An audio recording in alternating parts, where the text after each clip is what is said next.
Nothing's certain in politics, but professionals know one thing. Subscribing to the Cook Political Report is the right decision in every election cycle. For more than 4 decades, the Cook Political Report has been providing political professionals with the right analysis to help them invest political capital with confidence. A deep knowledge of the past, combined with a meticulous, unbiased analysis of the present, produces the most accurate predictions of the future, time and time again. Because it's all backed by data from every input that decides elections for president, Congress, and governorships. Subscribers to the Cook Political Report get the clarity they need through smart analysis that you won't get anywhere else. Like the very latest outlook for every race and access to our analysts. Amy Walter, David Wasserman, Carrie Dan, Jessica Taylor, Aaron Covey, and Matthew Klein. The Cook Political Report offers the right analysis, The right analysis. The right analysis. The right analysis. for getting it right. Go to cookpolitical.com/subscribe.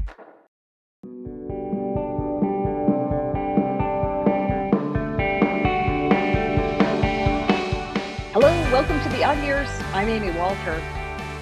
Back in 2023, Republican pollster Patrick Ruffini wrote a book that laid out a path for how the party could win future elections with a working-class, multiracial coalition. Later that year, I talked with Patrick on this very podcast, you can go back and listen to it even, where we discussed whether Trump could expand his base to include those voters of color. Well, as we saw, he did. In fact, in 2016, the coalition that elected Trump was 88% white.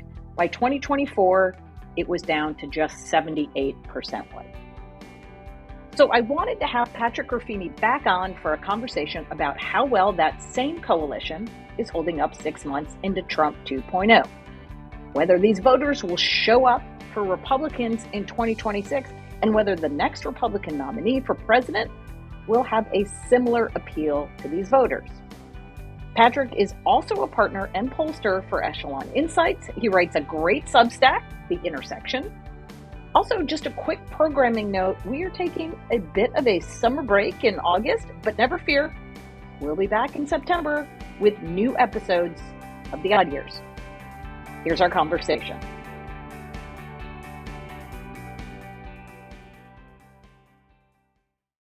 Patrick Ruffini, thank you for joining me. Really appreciate this. Thank you, Amy, for having me. So the last time we spoke on this very podcast was back in December of 2023. You had just come out with your book, Party of the People Inside the Multiracial Populist Coalition Remaking the GOP. We talked a lot about, well, could this be 2024, the year where Republicans really crack the code on this coalition? Turned out that you were quite prescient, and it wasn't just an idea you had. You actually had data and analysis to back it up. But the big question many of us have, and I'm sure you may also be thinking a lot about, is where the coalition goes from here, post-2024. So the first thing I wanted to ask you was, 6 months into Trump 2.0, how do we think this multiracial coalition is holding together? And what do we think they are thinking about the president and his policies? So I think it's a tricky question to answer, right? Yeah. Because we have, in American elections, we just have this moment of truth every 2 or 4 years. And we have the hard data. And I think what makes it a little challenging is that, yes, we have polls in the interim, but this realignment has really happened really among the most disengaged voters in the Mm. country, which means could be very easily undone. Now, would I say it's being undone in any sense? I actually wouldn't. If you look at the Latino Trump voter, the multiracial Trump voter, and you really study them closely, has their approval of Trump really declined inordinately, right? Not really seeing that yet, but still a lot of game left to play. I also think midterms, right? I mean, in this political climate culture right now, it's not like these voters are engaged in these Right. debates, right, that are happening in the off year, right? So, I would say, look, when we get closer to the election, I think we certainly have a better sense. But this is not necessarily the voter we're used to tracking in a midterm. It's not the voter we're used to tracking for these special elections that everybody, kind of politicos obsess about. And sometimes I wrote in my book at one point, the only way you know they exist is in actual election results. On election day. Yeah. Like, literally on election day. And this is uniquely true amongst these voters. From the polling evidence we have, though, I don't see a ton. With that said, I think, look, I write in my I will write in my forthcoming paperback epilogue to Party of the People that, look, 2028 really is going to be the moment of truth, because you're going to Mm. have a different Republican candidate, and that's really the opportunity for things to actually change up. Right? Is when you get just people reacting to something different and something completely new on the scene. I think that is, really an important point, this idea of the voter who is not as engaged in politics is a voter that is not typically active in a midterm election or a special election. I think that's right. And so your point is, if we are looking at polling where we see Trump's overall approval rating with Latino voters or younger voters, and we say, oh, well, it's lower now, his approval rating, than his 2024 showing, that's not necessarily telling us all that much about whether this coalition that he put together in 2024 is fraying, because we don't those voters who are in that sample are probably the kind of people that show up in every election, not the kind of voters who are more disengaged. Is that fair to say? That we're not Yeah, necessarily polling the very people, it's hard to poll the very people who yeah, make up this coalition. yeah. I agree, and there's a real question, right? I think the challenge for Republicans is going to be: is that voter going to show up? How do you Right. make that voter show up? Particularly your specific half of segment of that electorate. How do you make them show up in an environment where midterms are really determined a lot by turnout? You're going to have more college educated voters in a midterm. You're going to have more high propensity voters in a midterm. You're going to have older voters, all areas where Democrats should be doing better, right, than they are. But that said, they do seem to have, if you just look purely at the averages, not just speculating, they do seem to have a generic ballot lead, but it's much lower than it was in 2005. It's much lower than it was in 2017. I think we're seeing kind of this question develop of, is this is now different? Because, I think it's pretty clear from, Trump's approval, right, while it has declined since the inauguration, right, it's a question of, has there been any kind of a break or true break Right. in his support, like we saw with Joe Biden, like we saw with, voters who had just decided he's too old, he shouldn't run again. Many people in his coalition had decided that. And that was really tough. Versus Trump has so many dimensions to him, right? So many different ways for people to kind of register approval, that you could say, I don't like this action or that action. I don't like his personality. I don't like his tweets. I don't like this, but I like the policies in general. I like the direction. I like the Right. style. And I think that there's just so much more dimensionality to Trump in terms of the way people can register approval or disapproval of him, where sometimes one single metric doesn't really capture it as Mhm. well. As say, you just Mhm. have a more conventional, person in there like Biden was. Let's talk about Democrats for a minute as well. Again, looking at these last 6 months, how do you think Democrats have responded to the fact that there has been a realignment and their ability to try to win back some of those voters that they honestly thought were theirs forever? I think that this is it's the same. I think we're seeing a repeat to some extent of the dynamic that we saw post 2016. Yeah, question of whether it's as will be turn out to be as politically successful as it was then. But I really do think the midterms offer, in this particular environment where we are realigning really around, Republicans are now the low propensity party, Democrats seem to be the high propensity party, which is an absolute flip from, where we were in the Obama years. That it's just a fundamentally, this is very much, I think, at least in the last couple cycles, has been very much of a presidential cycle problem. Mm. So what I would be concerned about if I were Democrat, is to say, look, we might do well in the midterms potentially, right? I mean, we might get the bump, right? We might get the reaction, right, that you normally get to an incumbent party in a midterm. But that's not going to tell us very much about where we stand with these low propensity voters who are not really even in the midterm electorate, who will swing back and forth pretty aggressively. Right. And it didn't tell us much in 2018, right, about the swing among Latinos to Trump in that election. So I think you almost need, I think if you're particularly on the campaign side, because everybody kind of asked me this question, what's the implication, right, of this coalition for 2026? And I'm like, well, you almost need two different units and two different teams of your party. One that's working on your midterm strategy, one that's working on, kind of the long-term state of your coalition and winning the White House. They're two can be two very different things. Right. Well, a lot of Democrats look at what Mamdani had done in New York in the primary, in the Democratic primary, where he won in these multiracial working class areas of New York with a very progressive message, but one in which he was focused relentlessly on this issue of affordability, right? And so Democrats look at that and they say, "Oh, see, that's how we get these voters back. We focus on cost, we focus on the economy. That's how we lost them in 2024. We win them back on the economy." Is it that simple, Patrick? No, it's not. So there's a few things about that, right? I mean, a couple of, I think people have done the kind of analyses where you look at like, did an area swing to Trump versus how did Mondami do?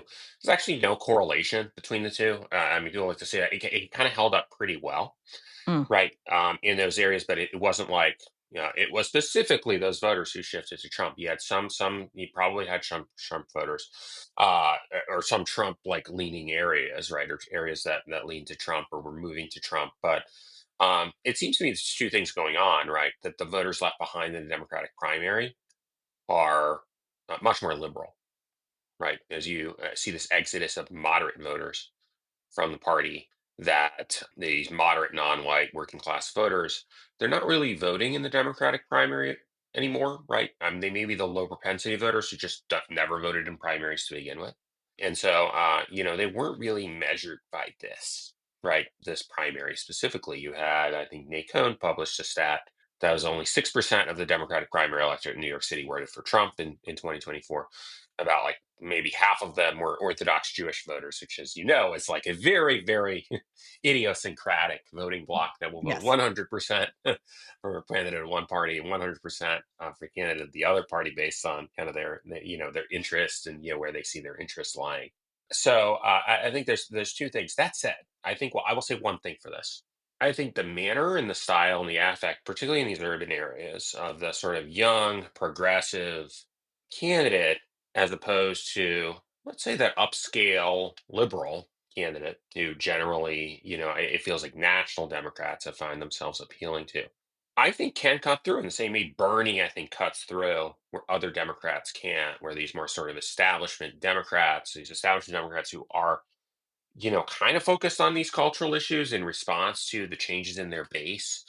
But somebody who does represent that focus on economic issues, I think can, right, build a coalition that goes outside just the hardcore progressive base. The problem is, I think the if you see a little bit of reversion in that, I think the problem is if, and this is like the AOC style of politics, is the Bernie style of politics. The problem then becomes the suburbs, right? Because I think they'll respond again. I think, and you don't obviously have suburbs. You have places that maybe look like suburbs in New York City, is you may see a reversion, right, back to a little bit of the old coalitions if you actually saw an AOC make it through a primary, right? Because there is still a big electability question that, yes, I think to get to some extent, there's kind of a local maximum to be reached in a Democratic primary by moving left. But the question is, some of these voters who are outside that immediate Democratic primary electorate, how do they respond to something like this? I know, and that to me is really a fascinating question. Again, going to 2028, what are Democratic primary voters looking for? And it was pretty clear Patrick, by the time we hit 2019, it was pretty clear that what Democrats really wanted at the core was somebody to beat Trump, right? That was the sort of driving issue at the bottom of it all. Now it feels as if where Democrats sit today is they've got to figure out not so much how to beat Trump, but how to find their way. Who are they? What do they stand for? How do they win over these voters who are not simply engaged just on whether you like or don't like Donald Trump? And how they do that and who's best at doing that is the real challenge. What do you see as you're watching these different Democratic candidates, all of whom hope to be president in 2028, scour the country and, go on podcasts and get on national television?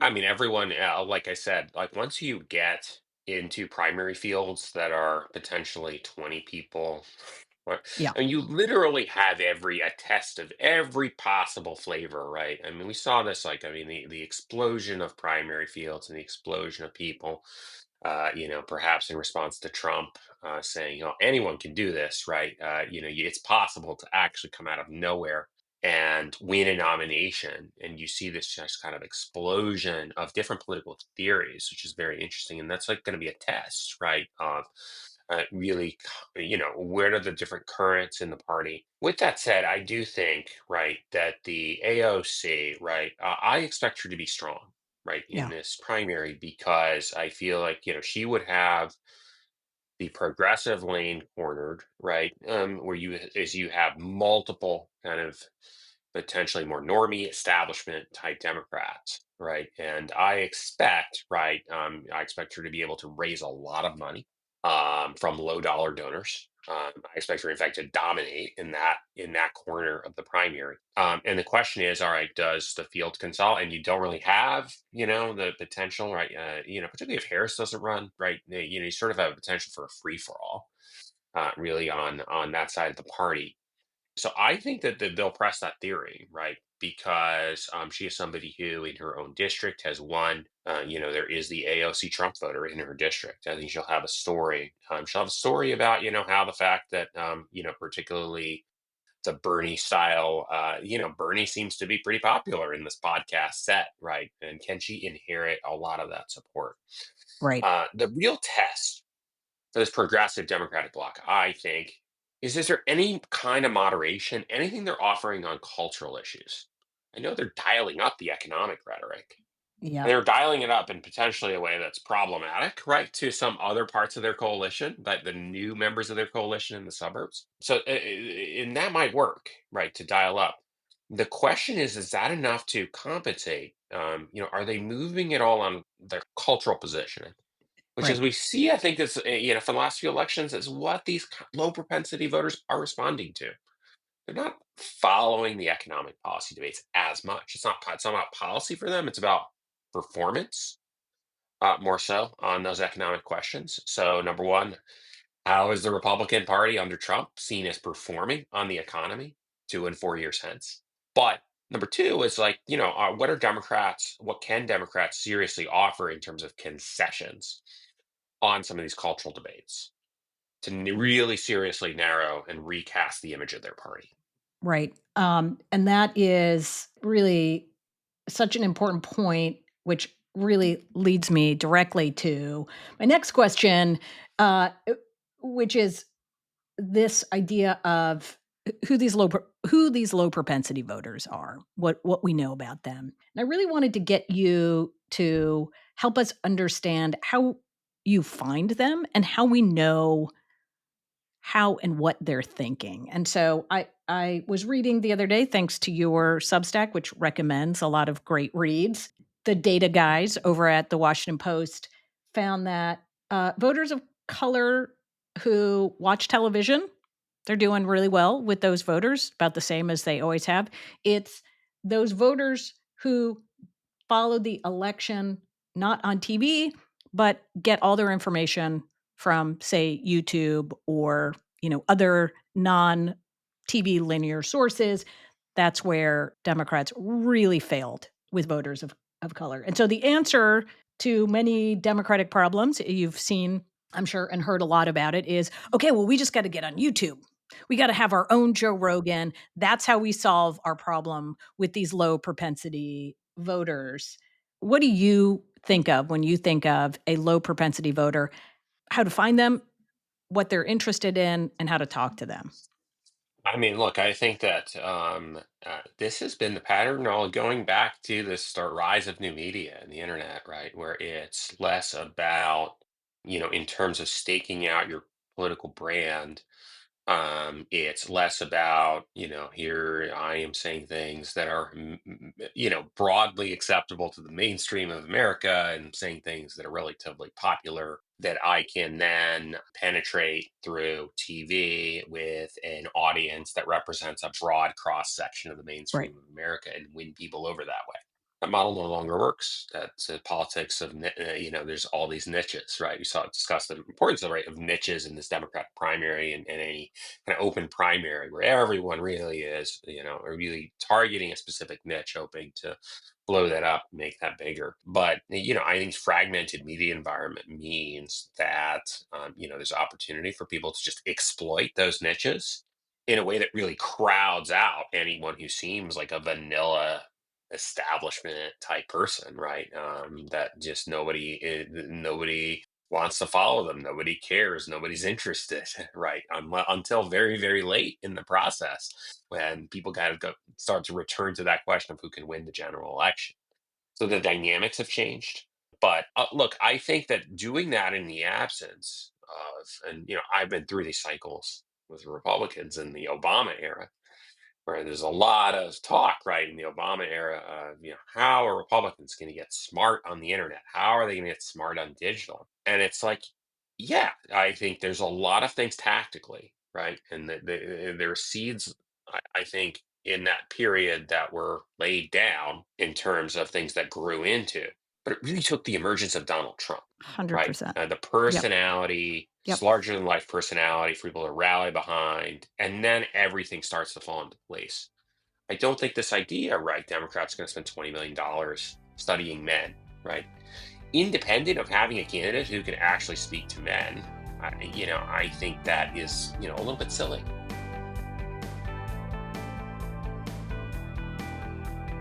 A quick break, and we'll be back with Patrick Ruffini.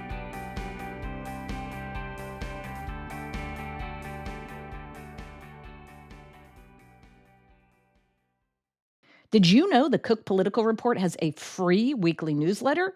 It's called In Brief. Stay up to date on off year elections, next year's midterms, race rating changes, analysis of the national political environment, and so much more. The link to subscribe to In Brief is in our show notes. It's easy and free. Where we where you go and find these voters is becoming the new coin of the realm for presidential campaigns, right? In a diffused media environment, in a time where people are in their little niches, how do you as a campaign figure out where these people are and how to meet them where they are? Right. And I think it takes like really listening to people who are really outside of the normal political channels. Mm, mhm. As you're and you get really getting fresh blood in there. I mean, no candidate is going to be a well versed personally, right? In every single new podcast, right? Every single, nor would I really want them to be. And the closest thing we've ever had to that is Donald Trump. So where he is an information omnivore, and he really understood, right, really early on. I mean, his intuition was, uh, how do I get the median kind of Fox News viewer on my side? Because in many ways he was the median Fox News viewer in terms of, how he responds to the things he's seeing on television. Right. And so he's very authentic in that way. But when it came to 2024, he needed to rely on his son, right? To tell him like, oh no, the Theo Vaughn is really big. And I think for Democrats, right? I mean, part of this challenge has been, I think for Democrats, is they've been stuck with, I think, the same kind of professional consultant Mm, class mm. that is advising and talking see the candidates and the way you see the coverage about how they're interfacing with the podcasters who are trying to interview them and start trying to control the output, right, of the product in a very traditional way. I mean, I just think that that is the methodology, right, is all wrong in terms of how they're going about it. Even if even if there were some corners of the campaign, right, that were agitating for, and I don't doubt that there were some, but the idea you're going to go on Rogan, but you're only going to do an hour. We don't want to talk about this thing with the subway guy. I mean, all of this stuff, which didn't mesh well. That sort of conventional, cautious political thinking. Right. Which suggests, going back to the AOC point, which suggests that her ability to really authentically live in those spaces gives her an incredible advantage early on in if she decides that she wants to run in 2028. I guess that begs the question of, are we going to see Democrats going down the same path or a similar path that we saw Republicans go down in 2016, where they said, look, we've kind of done the traditional Republican path. We've listened to the experts and the Washington, D.C. pundit class telling us that we need to vote for these sort of middle of the road John McCain's and Mitt Romney's, and that didn't really get us anywhere. So what have we got to lose? Let's go out and take a flyer on this guy Trump. And if he loses, so what? We lost with the folks that were supposed to be the ones who were going to deliver us the middle of the electorate and never did. I think there's a high chance of that, and I think that the attitudes of the primary I mean, I just think that you've seen just a sea change of attitudes after this election, right? Where it's always the election in which, I mean, I think the idea of somebody winning is unthinkable and then they win, right? I Yep. think is always that election that always prompts a little bit of rethinking, right? I mean, I think there was probably, like, go back to 2008, there was probably a sense on the Republican side, like, yeah, this is probably kind of hopeless after a certain point, going up against Obama. But there was a sense, right, in the Republican Party. I was there, like, oh, we can really beat Obama the second time because the economy's Right? not doing The well, economy's right? I bad. mean, Right. economy's bad, polling close, all this stuff. And, I think there was a lot of Kool-Aid drinking at that time. But what that did do, I think, was create the opportunity for people to say, no, this was such a failure. I mean, of a lot of introspection for people to really turn against the conventional strategies. And I think in many ways, like the idea of, oh, we're going to nominate and elect a felon, right? I mean, that's what Democrats were saying to themselves, even and yeah, we did the candidate switch, so that wouldn't happen, and yeah, that hopefully solved that age issue, right? I mean, going into the election, you had a lot of Democrats saying, "Oh, of course, we're not going to elect somebody like Trump again." I mean, that's a totally crazy idea, and the fact that then you wake up the morning after the election, really shocked in disbelief, really does prompt a lot of people. And so I think, like, the question, I think is, okay, they can go in a more moderate direction. That's probably the safer direction. They can go in an AOC direction, which I think in many ways is going to be more emotionally, what's going to be most emotionally satisfying? Josh Shapiro or Right. AOC? It's going to be AOC, right? Right. And then the question is, can she walk back? Is she nimble enough to walk back some of her old positions to get enough people to believe, she doesn't really believe the stuff she believed before, just like Trump was able to do, right? And Trump was able to do, I think, reposition himself pretty effectively because I think people wanted to believe, right? People liked him, wanted to believe. People liked Obama, wanted to believe in him. And you win voters that you shouldn't. You start winning voters that you shouldn't be winning.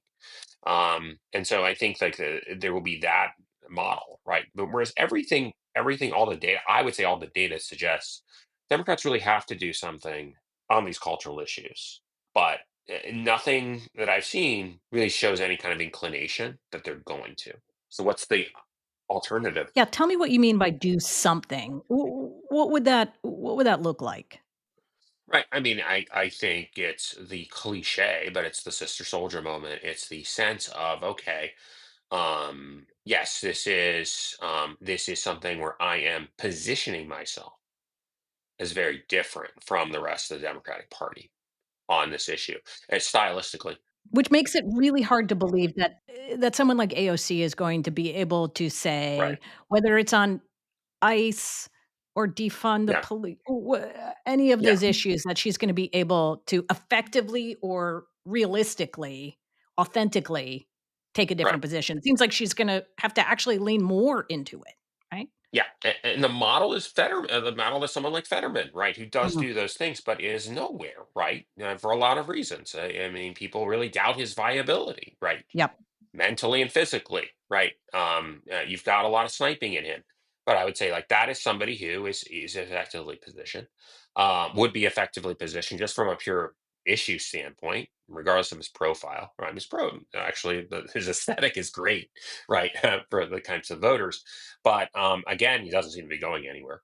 I think Bernie 2016 in a way was that type of candidate where I'm. It's not so much that okay, maybe I don't necessarily need. Far be it for me to give advice to Democrats, by the way, but it's not so much that they need to be okay, go hard right on some of these issues in a way that just you're constantly pissing off right, your base. But it's either just giving that sense to the median voter, like I don't really care that much. I'm not about this issue. right. Like I'm about the economy. I mean, that's kind of what Mom Donnie is trying to do right now, which is like, "I know Yeah, I tweeted all that stuff, and I said all that stuff about yeah. intifada and whatever, but, like." And it's like really authentically saying like I don't really spend any time talking about it, and I think he effectively conveyed like he had positions. Bernie had positions on guns that were far away from the Right. Democratic mainstream, right? And and I think but 2020 was different. I think he was pressured a little bit by some of the cultural left in the campaign to be more forward on racial issues because the understanding then is the more left you go on racial issues, the more you're going to you get done poorly with African Americans the first time. That turns out to be incorrect, by the way. So I think maybe unlearning those lessons from Bernie 2020 and going back to a Bernie 2016 style Mm. campaign might be the ticket, but it's hard to see it, right? It's hard to see exactly how you get from point A to point B. And, of course, the big test will also be on the Republican side. Um, and so thinking there, Patrick, as you're saying, you're thinking short term and long term about engaging this coalition, thinking about the potential 2028ers, somebody like JD Vance, somebody like Marco Rubio. Obviously, you've got Josh Hawley, all these other folks who are sort of positioning themselves as the rightful heirs of this coalition. Tell me how you sort of see the Republican field lining up those voters in a way similarly to how Trump did it. I mean, so look, I think the reality is that as long as Trump remains very popular within the Republican base, that his anointed vice president is Yep, probably in a pretty good position yep. if he becomes unpopular, right? If the problems he's having with the Jeffrey Epstein situation start to multiply, and you actually start to see many more examples of him kind of at crosswise with the base, then that maybe creates an opening for something new. But historically, right, the popular, let's say, popular with the base incumbent usually can get his VP, or the VP is very well positioned. That said, there's likelihood someone's going to rise up from the field. Maybe someone we're not necessarily thinking about. But I think you're right. It's an opportunity, right, for a reset. And so I think, like, if you're a Democrat or if you're a Republican, I mean, the idea is, I think we've had this like sort of continuity in these trends, and these trends have lasted over the last several election cycles because you really had one person who the entirety of politics is revolved around. Exactly. For 8 years, this is yeah, Right. in one Which person. is 8, 12 years, right? One person. And Yep, so you normally don't get that for more than two elections. Like we've had it for three. So you've yep. had these very sticky things. There's the opportunity, right, for something different that we can't necessarily predict coming up in 2028. It's not going to be a straight line, one thing or the other. But the one thing I would note, I think you mentioned that Washington Post article. The one thing I would say, right, is that they took a look, right, at where the realignment was going in Canada, in the UK, right, in non-white precincts in those areas too. And they don't have a Donald Trump in those countries, and they had also moved right. So there's Mhm. something that seemed deeper going on here. The other question, for you, Patrick, is whether you think of this as a Trump coalition, or this is just the new swing voter, right? That this, I mean, in your book, you talked about it as, look, this multiracial populist coalition is going to be the new swing vote. Do you still see it that way? Absolutely. There's Mhm. always that possibility of swinging back and forth. Hispanics, in particular, have been a Mhm. very, very swingy electorate.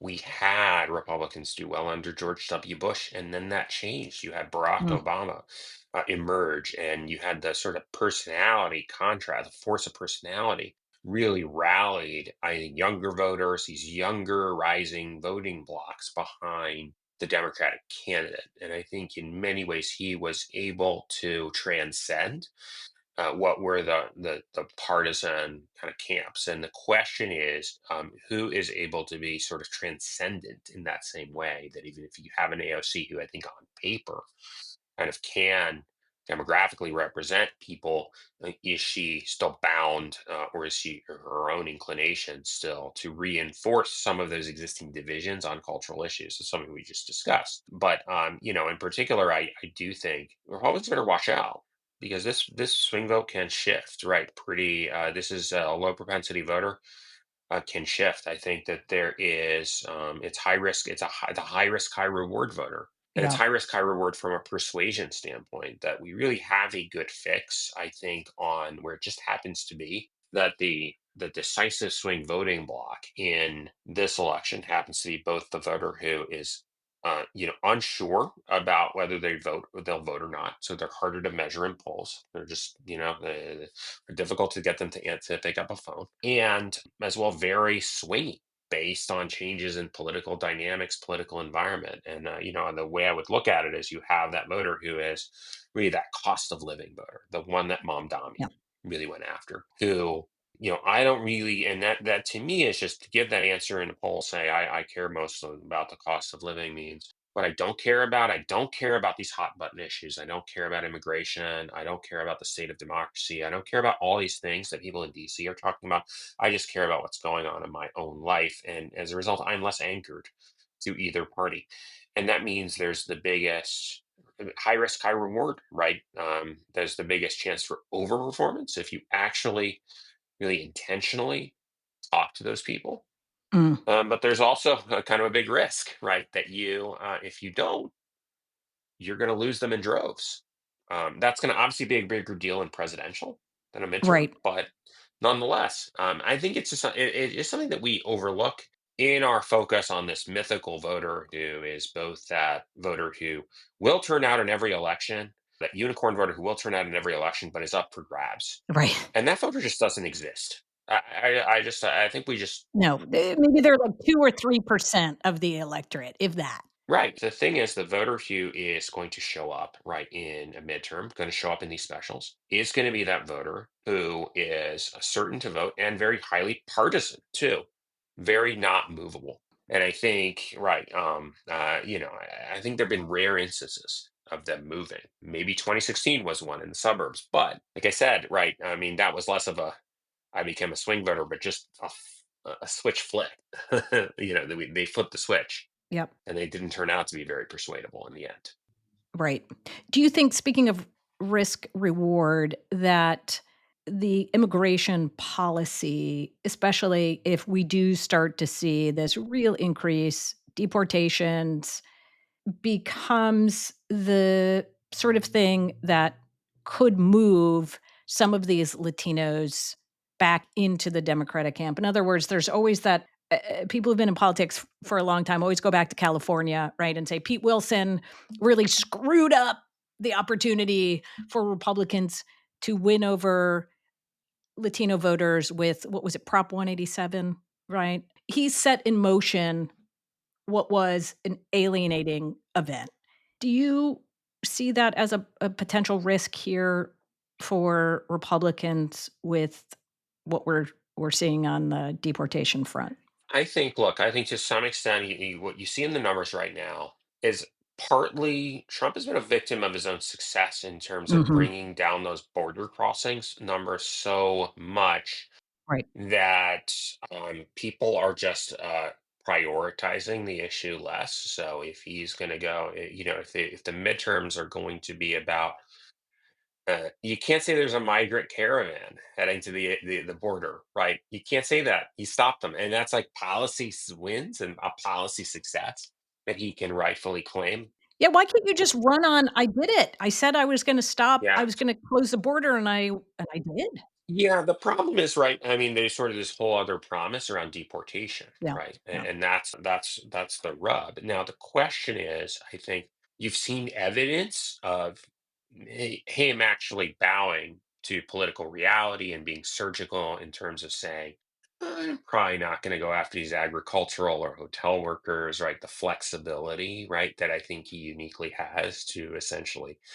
at a given moment's notice say this is what the goalpost is, right, and to flexibly move the goalposts. I think yeah. he has that superpower in a way He's that, very, very good at that. Yes. right, and so I think that the idea is he has just a lot more flexibility in terms of he doesn't have to go as hardcore, right, in order for people, and particularly his base, to believe that he's actually fighting for them. Because number one, he's delivered on the border, and so you have a lot fewer swing voters saying, this is a really important issue that I really trust Trump's approach on, because like other aspects of the problem become more important. Are we being more humane with deportations? That now has a much bigger headspace. Like that's what people are now considering, because all right, well, we solved the border security problem. Now this is really a deportation debate now. With that said, I think a lot hinges, I think, both with tariffs and on the deportation side, is how far do you actually go, right, in that process? And what are does it feel like, I think you can have large scale deportations if it feels like this is an orderly process. It feels like this is happening with the minimum of fuss that can actually happen, that there aren't any bad images on television that people are responding to. That's easier said than done. Right. That is the final question I wanted to ask you just about the economy. If you think about low propensity voters, the issue that is most likely to be salient for them in any election is going to be how they feel about the economy. And, one thing we saw in 2024 was the fact that Donald Trump, no matter how people felt about him personally, voters were like, "Look, I think he's going to do a better job on the economy, and he's good at that. Like he's not good at everything, but he's good when it comes to the economy." And now, as you said, there's a lot of anxiety out here. Both in the consumers are feeling it, right? We see it in the consumer data. We also are seeing it in the polling data in terms of approval rating of Trump on the economy. What does that mean for, again, these voters? One, we're thinking about them as 2026 voters, but more important, who they see as the party that's going to bring them success economically. And I think Democrats assumed for years that they had the corner on that market because they were the working class party and Republicans were the elites. That's now been flipped a bit.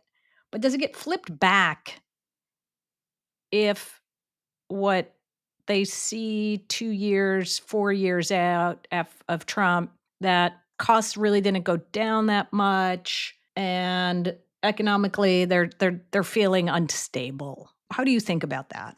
Look, I think that a flip switch during COVID, where I think are the economic perception. I mean, economic perceptions really, permanent. I don't know if it's permanent or if it's like, that something flipped to where it's just much harder to get good economic perception out of the same economic Mm, conditions. What you mhm, saw in Trump's first term, and I think that there was probably a lot of hope, right, that he would kind of do this again, is that immediately upon him taking office in 2017, voter perception of the economy just skyrocketed, even though nothing really happened, right. right? Because there was this perception, right, of Trump as this businessman or whatever, exactly what you said about, he owns this issue. This is his can do, fix it type of issue.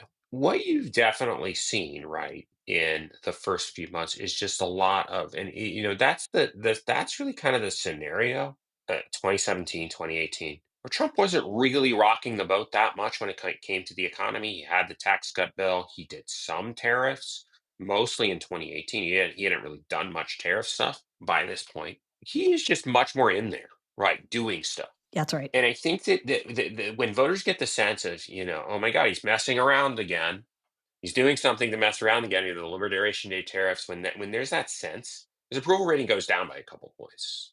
When he's sort of not in the news as much, the rating kind of tends to bounce back up. It's still kind of, the number is still pretty close, but I think that's the pattern we've seen. And so what we've seen right now is Trump just doing a lot of stuff.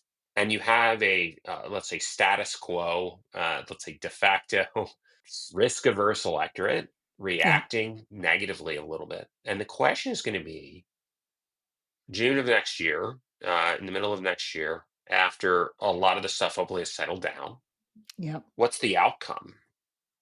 Obviously, what we're seeing now is you saw a huge fear back in April. The United States was going back to recession. And now it's like, nope, nope, not really, not happening. Right. Still threatening tariffs, but the market is above, where it was on April 2nd. It's reaching all-time highs.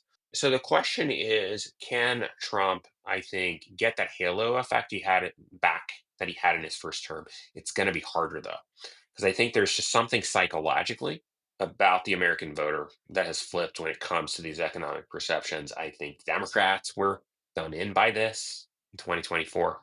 And the question is, I think it's proven a little bit harder for Trump Mm, than it was in his first term to drive those perceptions mm, in a positive way. So the question is, what's the result, right? What's going to be the end outcome, the result of these policies? right. I think that's what's going to matter at the end of the day. And I don't think we'll know until, going to start to know until spring, summer of next year when it comes to the midterms.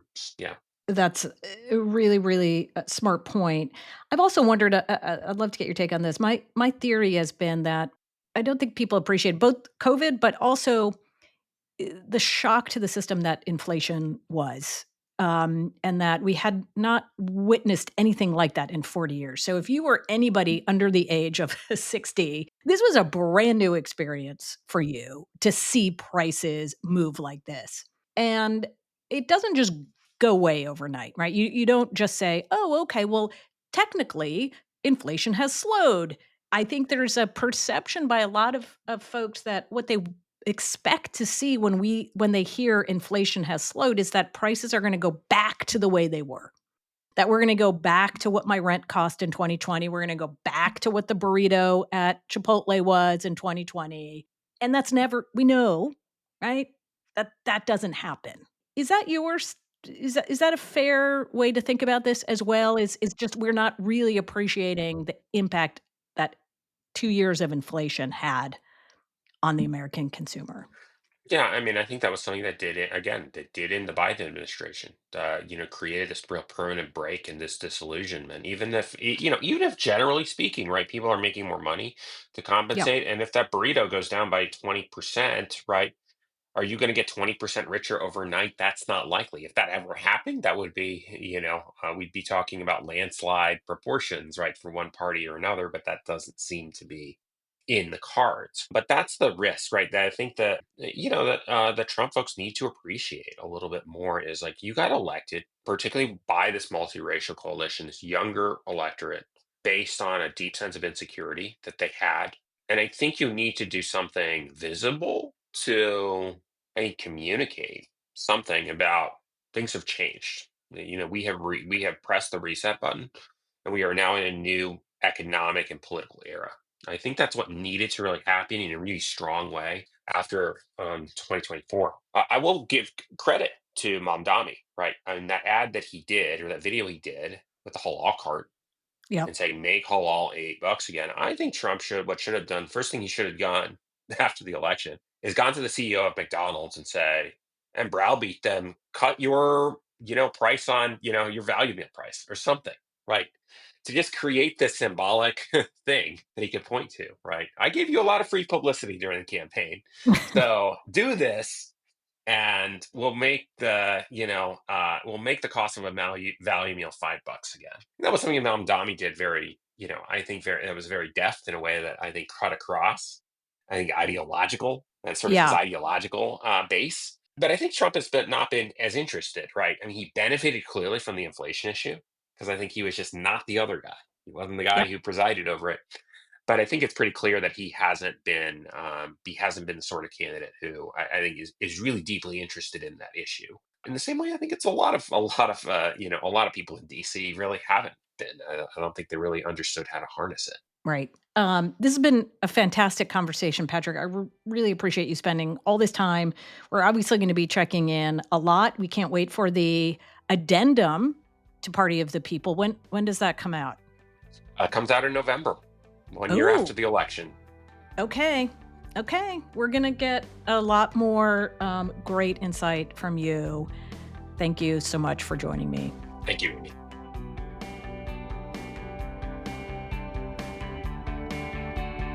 Thank you so much for listening to The Odd Years. If you liked what you heard or want to make a suggestion, leave us a review or recommend us to a friend. You're our best way to get the word out about what we do. And if you want more from the Cook Political Report, consider becoming a subscriber. Go to cookpolitical.com/subscribe. Listeners can use the discount code ODD10, that's ODD, the number 10, to save 10% on any subscription. This offer is available only to new subscribers. The Odd Years is brought to you by the Cook Political Report and is produced by Becca Kaufman.